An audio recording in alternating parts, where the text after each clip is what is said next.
Hi,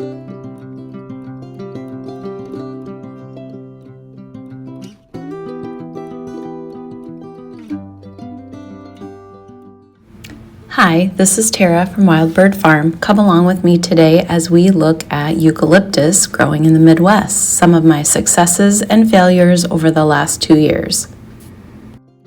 A little bit about me. I live in central Iowa, which is Zone 5 in the United States. I have a small flower farm and a lot of landscaping around our home. We live on just over 3 acres.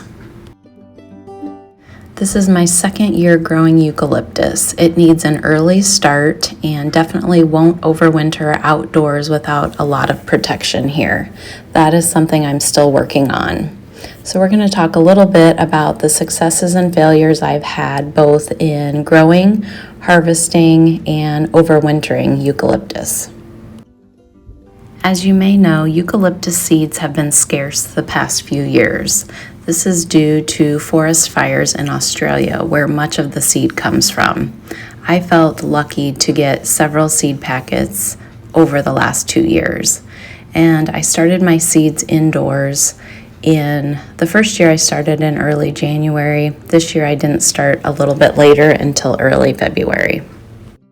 I found overall eucalyptus seeds are pretty easy to germinate. I also found they do like a drier soil. So once the soil had almost completely dried out, I would bottom water in a shallow dish and let the water wick up from the bottom. Once I saw roots coming out of the bottom of the little containers, I would up pot them. I've heard that eucalyptus doesn't like to be root bound, and I found that worked pretty well for me. Here is my outdoor patch of eucalyptus just before I started harvesting. I had ordered the silver drop variety this year, but if you look closely, there are several different varieties here. I am pretty sure Moon Lagoon is the tallest variety shown first here, and I believe I have some baby blue as well as maybe some silver dollar in here as well. I think the fires maybe impacted how all of the eucalyptus seeds were harvested and distributed. But I wasn't mad about it. I actually enjoyed having a couple of varieties.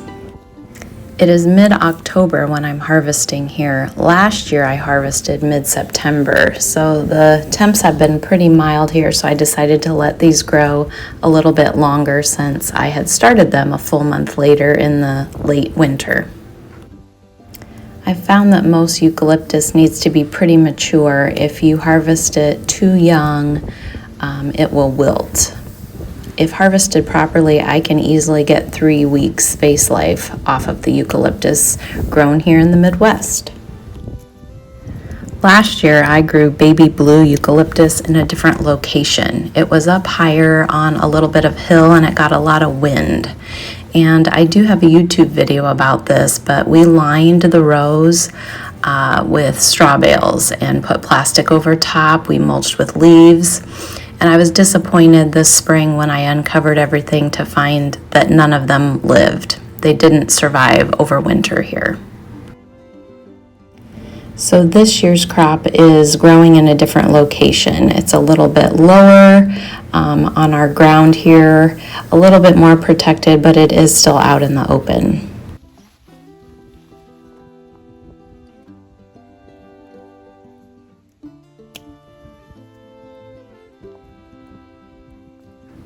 I did also plant 6 of the eucalyptus plants inside of a DIY high tunnel that we have. I'm planning to use that plastic covered structure as well as a couple layers of agribon within the structure to see if I have more success overwintering it in a more protected area. And then for these plants outside, I am going to try and overwinter them also. I'm going to use straw bales again.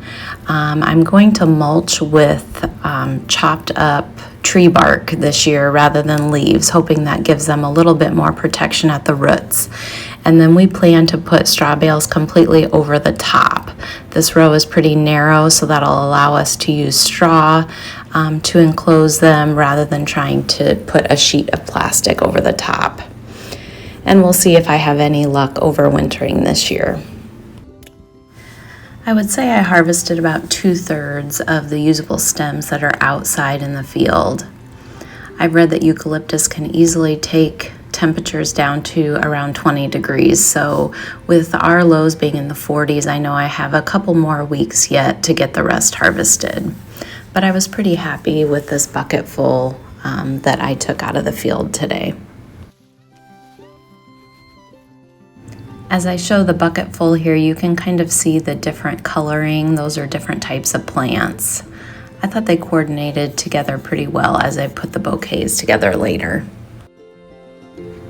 And here's a quick shot of what's left in the field after I harvested. I did want to show you, I believe this one is the Moon Lagoon, how thick that central stem is. I'm pretty hopeful that if any are going to come back, it might be that one. And then here is some of the silver drop down farther. They didn't grow nearly as tall.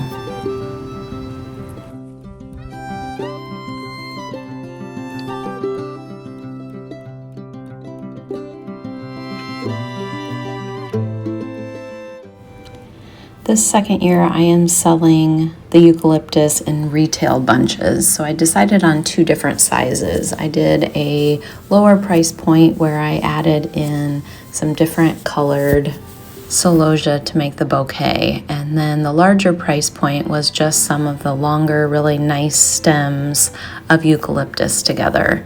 And as I mentioned before, I have gotten really good vase life off of this fresh eucalyptus. I am going on week 3 for some that I've had in the house.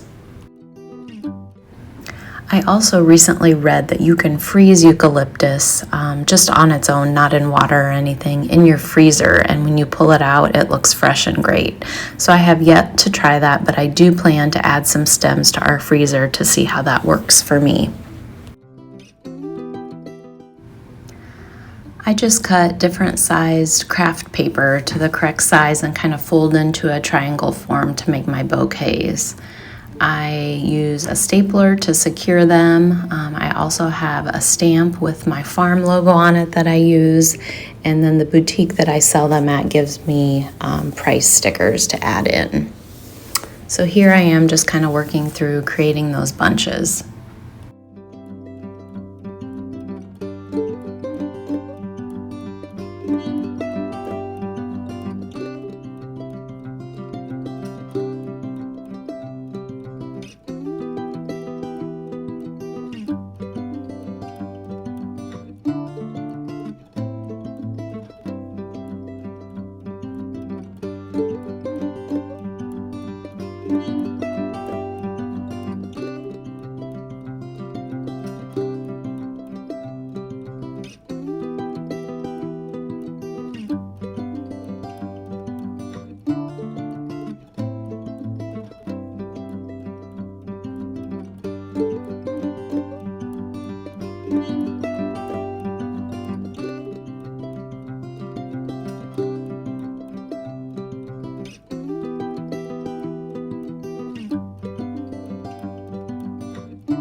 And here are a couple of the buckets ready to go to the retail shop.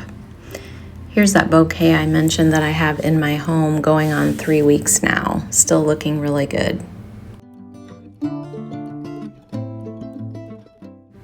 Thanks for joining me today. Please subscribe, as I'll also post a video when we go to cover the eucalyptus both out in the field and in the hoop house. And stay tuned to see if I have better luck overwintering this year.